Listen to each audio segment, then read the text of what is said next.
Alô, Guten Tag, oder Guten Morgen, Guten Abend. Começando esse vídeo em alemão porque eu vou falar de literatura alemã, mais precisamente sobre o autor Patrick Süskind. Eu acho esse sobrenome bonito, Süskind. Enfim, ele é um escritor alemão e eu vou falar... Ele é bem retraído, ele é bem reservado, ele não gosta de dar entrevistas, de falar sobre a obra, nem nada. Então, para ele é assim, ó, tá aqui o livro, eu escrevi, lê e tire o que você conseguir retirar desse livro. Ele não gosta de ficar explicando, né, o que ele quis dizer e nem falar sobre si mesmo. Mas ele ganhou fama na Alemanha por causa de uma peça chamada O Contrabaixo, ou no título original, Der Kontrabass, que é uma peça que até hoje ela é encenada nos teatros, sempre está tendo remakes dessas peças. E eu li essa peça e vou comentar no final do vídeo, porque esse vídeo vai ser principalmente sobre a obra Das Parfüm, ou O Perfume em português, que é um livro excelente. Meu Deus, que livro incrível. E esse livro, uma curiosidade é que ele foi primeiramente publicado no jornal Frankfurter Allgemeine Zeitung, que é o principal jornal de Frankfurt, né? Tô treinando muito meu alemão aqui, falando os nomes. E ele meio que relembrou, né? Ele reviveu aquela época dos folhetins, né? De livros lançados por folhetins. Eu achei isso bem bacana. E sobre o que é esse livro? Primeiramente, preciso dizer que esse livro ele é um romance de desenvolvimento. Não sei se essa é a tradução, mas em alemão é Entwicklungsroman, que é bem parecido com Bildungsroman, que é o romance de formação, ou com Erziehungsroman, que é o romance de criação. Não sei se a tradução é essa mesmo. Mas enfim, esses três tipos de romance são bem parecidos entre si. Eu inclusive nem sei o que diferencia um do outro. Mas eu acho que é isso. Uma das características que os diferencia é a seguinte. Por exemplo, David Copperfield é um romance de formação e é contado em primeira pessoa pela pessoa principal, pelo personagem principal. Então aqui nós temos o próprio David Copperfield contando a história dele, criança, adulto e velho. Okay? Mesma coisa com Misto Quente, do Bukowski e outros romances de formação. Agora, esse livro, O Perfume, é o narrador que conta a história do personagem, não é o próprio personagem. Então eu acho que essa seja uma das diferenças. Mas, de qualquer forma, eles são bem parecidos na forma, porque ele conta a vida do personagem, né? Desde a infância até a morte. Quer dizer, nem sempre é até a morte, mas muitas vezes é. E aqui nesse livro, nós temos a história do Jean-Baptiste Grenouille. O nome é em francês, não sei se eu pronunciei certo, mas ele nasce numa banca de peixe, num lugar absurdamente fedorento. E o legal desse livro é que a descrição é muito rica e os adjetivos em si são muito ricos. Não são adjetivos como fedorento, alto, baixo, bonito, feio. São adjetivos ricos, sabe? Por exemplo, canela. Tinha as ruas eram acaneladas, sei lá, com cheiro de canela. São adjetivos bem legais, principalmente em alemão, porque eu li em partes em alemão, partes em português e ouvi o áudio em alemão. Nossa, a escrita é muito bonita mesmo em alemão. Em português não deixa, na tradução também não deixa de ser bonita. Essa já é uma das características positivas do livro. Muito bem escrito, muito bem descrito, né? As descrições são muito boas. Enfim, voltando à história. Ele nasce nesse lugar fedorento e a mãe, ela já deu luz para várias crianças ali nesse lugar e as crianças sempre morriam. Mas, por algum motivo, o Grenouille não morreu e a mãe é condenada à morte, né? Porque ela deixou o filho ali jogado no meio do nada, chorando. E aí o bebê, né, que era o Grenouille, estava sem mãe, ele era órfão, e ele foi entregado a várias amas para cuidar, né, para ser cuidado. Só que essas amas não queriam ficar com ele. Por que motivo? Por que razão, por que causa, motivo, razão ou circunstância? Porque o bebê não tinha cheiro. E isso era algo muito estranho. As pessoas achavam que o bebê era do Satanás ou não sei o quê. Porque ele não tinha cheiro. Ele não tinha cheiro nenhum. E aí, com quem que ele ficou? ele ficou com uma mulher chamada Madame Gaillard, sei lá, muitos nomes em francês nesse livro, mas ela ficou com ele porque ela não tinha muito o sentido olfatório, olfativo, olfatâncio, não sei, mas o olfato dela não era muito bom. Estava prejudicado, então ela não sentia muito bem os cheiros, então ela não conseguia perceber que o bebê, né, Grenouille, não tinha cheiro, porque as outras pessoas achavam que isso era algo do mal, né, não ter cheiro. Então ela acaba cuidando dele. E desde criancinha, a gente percebe que o Grenouille era uma pessoa diferente. Ele era misterioso e ele tinha um dom que, também curioso. Ele conseguia sentir todos os cheiros do mundo. Tudo que estava à volta dele, ele conseguia cheirar e ele conseguia separar os cheiros. Por exemplo, você cheira agora, você sente vários cheiros. O cheiro sei lá, da mesa, o cheiro dos livros aqui do lado, o cheiro da chuva lá de fora.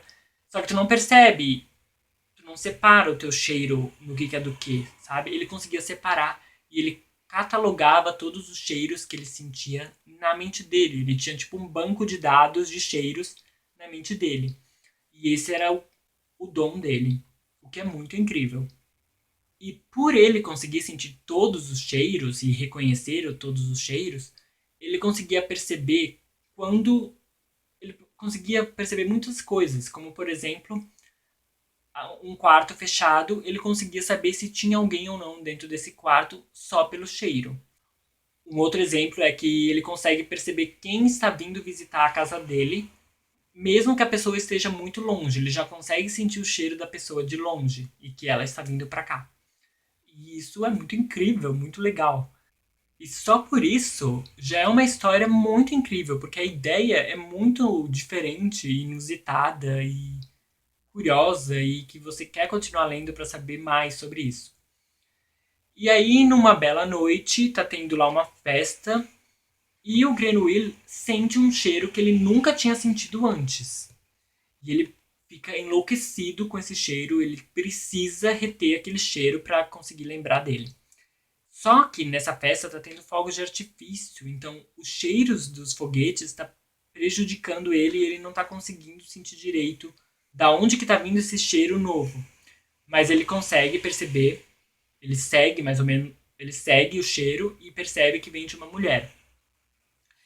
E é um cheiro muito maravilhoso, só que ele acaba estrangulando a mulher e acaba retendo o cheiro para si. Ou seja, ele é um assassino. E esse é o subtítulo do livro, né? Porque o livro se chama O Perfume, a história de um assassino. Ou assassinato.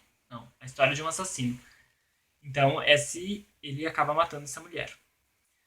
E, por algum motivo, depois que ele mata a mulher, ele decide ser um perfumista. Então, essa vai ser a profissão dele. Perfumista. E aí nós vamos conhecer outro personagem da história, que também é um personagem que eu gostei bastante, que é o chamado Giuseppe Baldini, que pelo nome é italiano, né? E ele é um perfumista, só que a loja dele não está mais indo muito bem nos negócios. Por quê? Motivo, razão, causa ou circunstância novamente. Porque está tendo concorrência.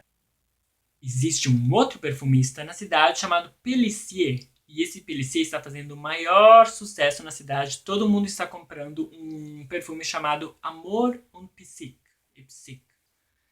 E tá todo mundo obcecado por esse perfume do Pélissier. Tá todo mundo comprando. E aí acaba que no Giuseppe Baldini, na loja dele, ninguém tá comprando nada.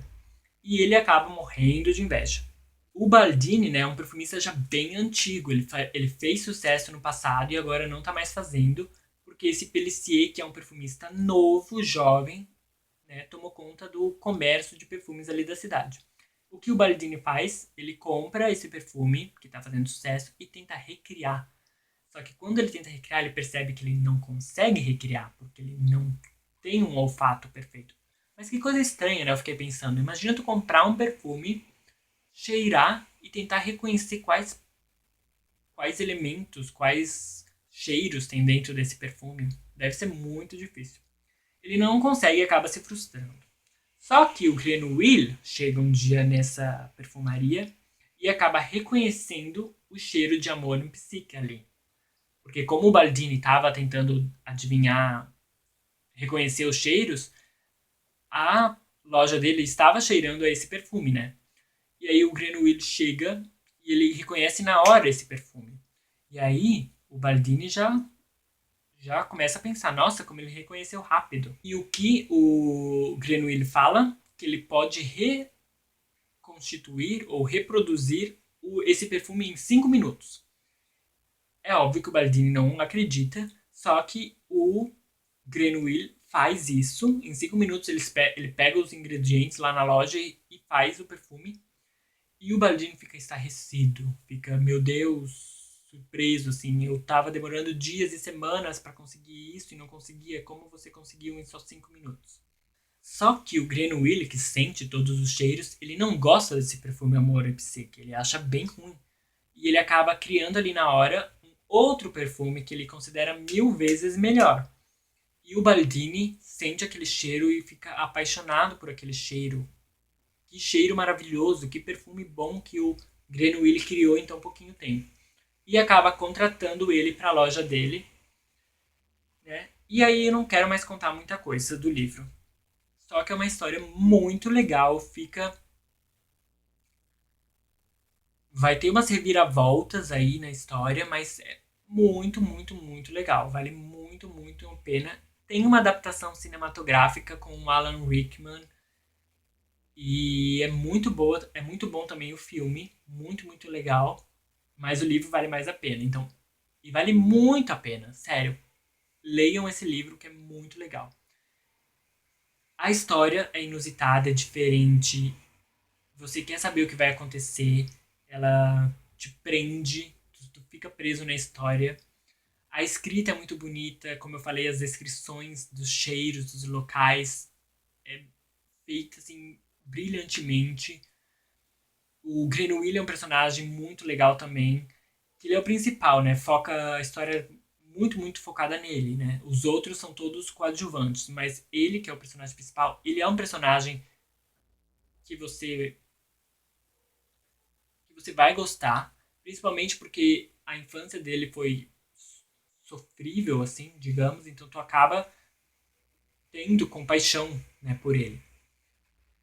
Então é um personagem que provavelmente todos os leitores vão gostar e isso também ajuda você a querer ler o livro, né, continuar lendo o livro. Então muitas coisas boas nesse livro, vale muito a pena. Por favor, quem já leu, deixem nos comentários outros motivos pelos quais as outras pessoas deveriam ler esse livro também.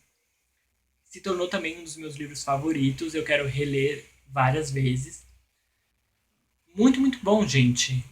Nossa, inclusive estou com vontade de reler agora esse livro, porque a história é muito legal. Eu adoro livros assim, com histórias diferentes que você nunca leu antes. E agora eu vou comentar rapidinho, para o vídeo não ficar muito longo, sobre o contrabaixo. Eu também não tenho muito para falar, porque é uma peça muito curtinha. Eu acho que tem 1 hora, assim, a peça. Ou seja, é muito rapidinha de se ler. E se chama O Contrabaixo, que foi a peça que deu fama ao Patrick Süskind, né? Esse autor. Gente, eu tô com uma ferida aqui, não reparem. E o que conta essa peça? Nós temos um contrabaixista, que ele é apaixonado pelo contrabaixo e ele toca numa orquestra. E na peça inteira, na verdade a peça é um monólogo, né? É só ele falando. E na peça inteira ele fica falando como o contrabaixo é o melhor instrumento do mundo.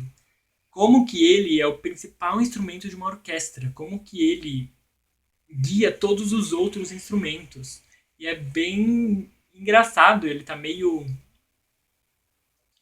Ele não tá bêbado, assim, mas ele tá meio fora da casinha, assim, nos comentários dele.